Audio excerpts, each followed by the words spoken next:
ng Diyos. And the message I want to share with you is titled, It Won't Be Long. Yung pamagat po sa mensahe is, hindi na yan magtatagal. It won't be long. Hindi na yan magtatagal. Thank you so much, Ma'am Queen. I think I can call you Queen because other is not easy for me to read. Mangguro na yung pangalan. Okay, it's okay. Okay, that's very good. Amen. Amen. Thank you, Ma'am Pejilda. God bless you. Thank you, Ma'am Rosalinda. It won't be long. What do I mean by it won't be long? Hindi na yan magtatagal. Ano bang ibig sabihin nun? And how do I know that it won't be long? At paano ko ba nalaman na hindi na talaga magtatagal? Please listen attentively to this. Makinig po tayo. The Bible says, Ang salita ng Diyos, the present affliction is for a moment. yung mga naramdaman nating mga sakit o mga problema ay panandalian lang. I remember a man in the Bible. Na-remember ko po yung isang tao sa Biblia. Thank you, Ma'am Teresa. Whose name was called Job. Ang kanyang pangalan po ay Job. I believe that as a Christian, some of us might have heard the name or you might have read about this person many times. I know po na meron sa inyo na nakarinig na po sa pangalan ni Job in the Bible. Among everyone that passed through trial of sickness in the Bible, Job was one of the well-known in the Bible. Sa lahat po ng mga tao na nakaramdam o nakaranas ng mga sakit sa Biblia, si Job po ay isa sa kanila. It was so tough that he got to a certain state that he has to curse his birthday. He said, woe unto the day that I was born. Oh, woe unto the womb. Oh, when I came to this world. No, yung karanasan po ni Job na mga sakit ay mas grabe pa po kaysa iba. Kasi po, alam niyo naman ang nangyayari sa kanya na buong katawan niya po ay nagkasugat-sugat. Iniwanan siya ng mga friends niya at ano pa po, yung kina-curse niyo po, yung parang grabe po ang kanyang pagsisisi kung bakit pa siya nabubuhay sa mundong ito. When you don't have problem, you don't know who is your friend.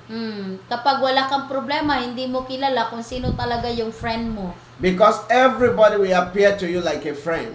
Kasi halos lahat, kung okay yung pangatawan mo, lahat sila friend mo. Especially if you have money. Especially po kung meron kang pera. Everybody will come closer. I'm your friend, I'm your friend, I'm your friend. No? Especially kung marami kang pera, maraming lalapit sa iyo na sasabihin na kaibigan mo ako. You will see family, you will see relative. No? Yung mga pamilya mo, yung mga relatives mo, okay sa iyo. You will see classmates. May mga classmates. Old colleagues. Yung mga kakilala, kababata mo before. But when there is a problem, pero kung meron kang problema, only few will remain. No? Napakakunti lang yung maiwan. Only the one that have a genuine love towards you. Yung maiwan lang ay yung totoo talaga na nagmahal sa iyo. Thank you, Brother Joshua Lim. God bless Brother Joshua. Now, listen. Gayon po, makinig kayo. Why like that? Bakit ganon? Because there is a way to prove who is your true friend or fake friend. Kasi meron pong proof kung totoo ba talaga na fake na friend ba yon or totoong friend mo. I love the word of Eman Kodia. He said, when money talk, everybody listen. When there's no money, surely everybody will run. That is true. Totoo yan. Thank you, Sarambo. It's truth. Okay? I can remember in those days before. Yung noon. You know, I used to tell you that I love to pray for people because I have passed through sickness. I know it. Diba sinabi ko sa inyo kung bakit gusto kong magpe-pray sa mga may sakit kasi naranasan ko pong magkasakit before. I got money quickly in the early days of my life. Yung sa kabataan ko pa lang, no? Madali akong nagkapera. When I was still at age of 20-something, I've been handled money. Nung 20-something pa lang, no, meron na akong nahawakang malaking pera. I work in the movie work. I work in business. I have so many friends, girlfriend, different kind of people. So, dahil nag-work ako as a movie actor at meron din akong business, so ang dami ko mga friends, daming mga shoota, daming mga friend. I don't have time to go to church. I don't move close to God. Wala akong panahon kay Lord. Everybody wants to be my friend. We thought we are enjoying.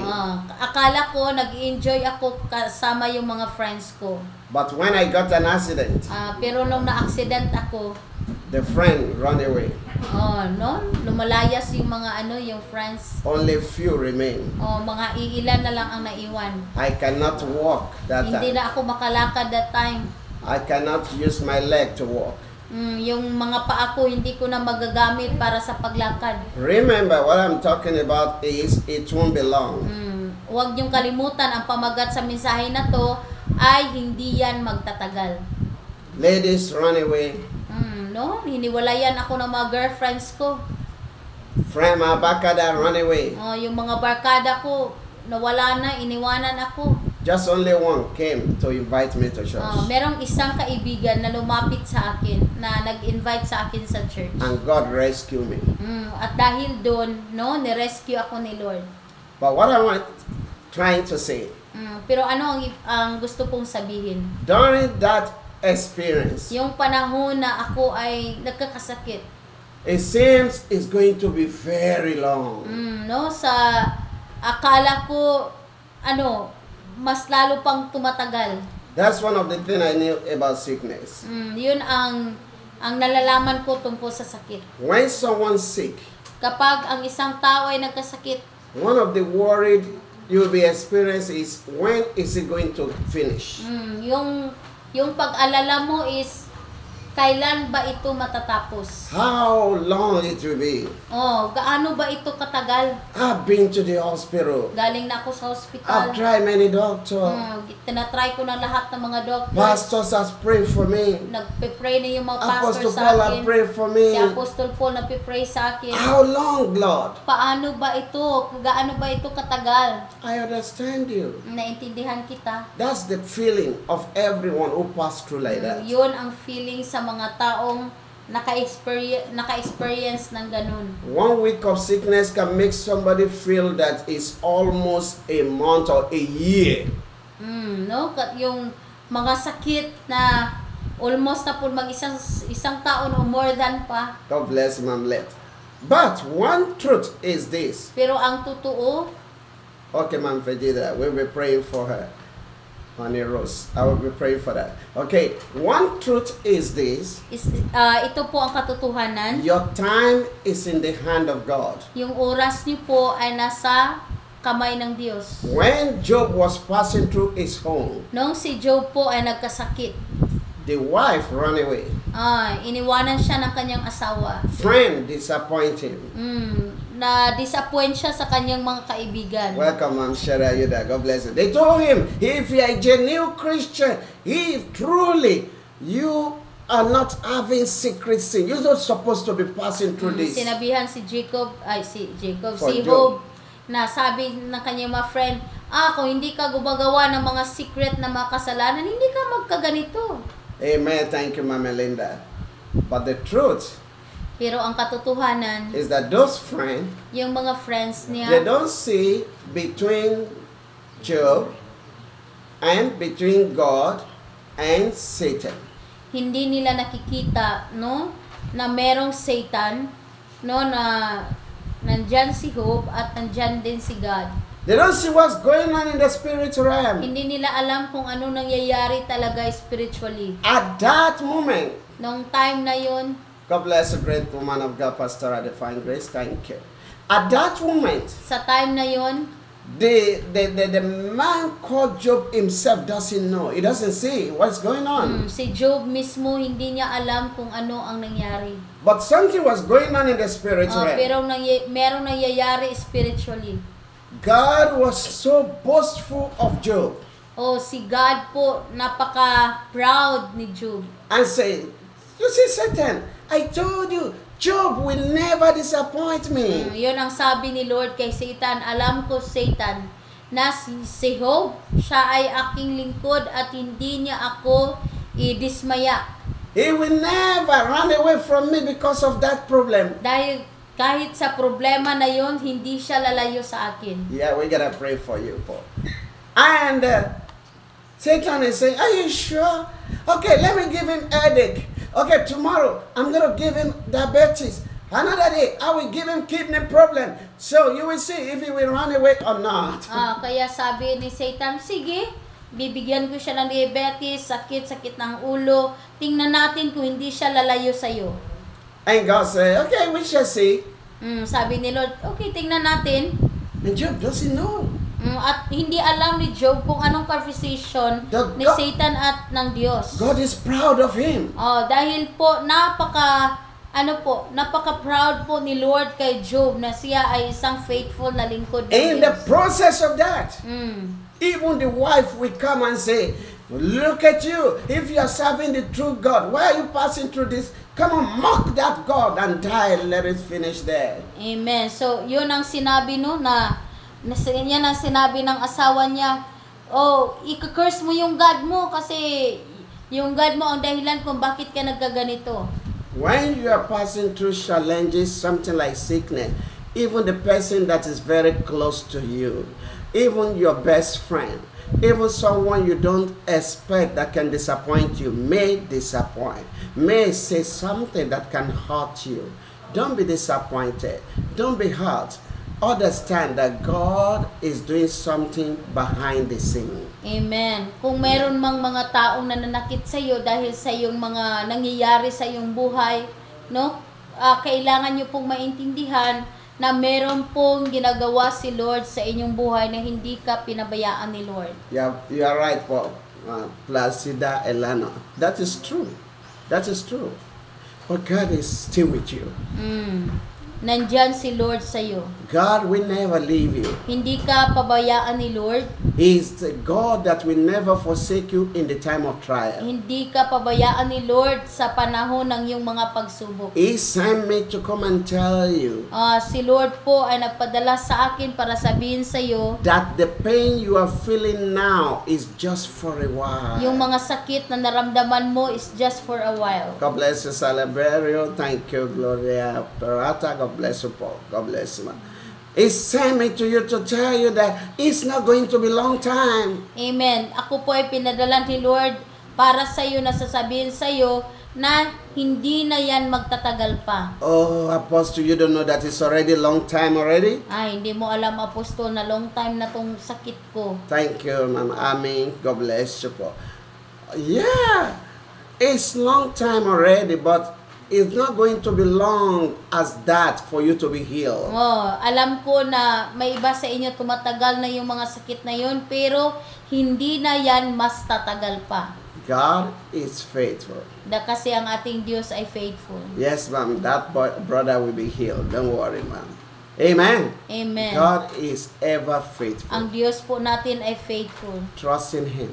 Kailangan po na kayo ay mag-trust sa Kanya. It won't take a long time. Amen. Hindi na talaga yan magtatagal. Just only some few hours. Sa mga ilang hours na lang. Few minutes. Mga few minutes na lang. Few days. Mga few days na lang. You will see makikita mo the glory of God. Makikita mo ang kaluwalhatian ng Diyos. Your health will be restored. Amen. Yung health mo maibalik.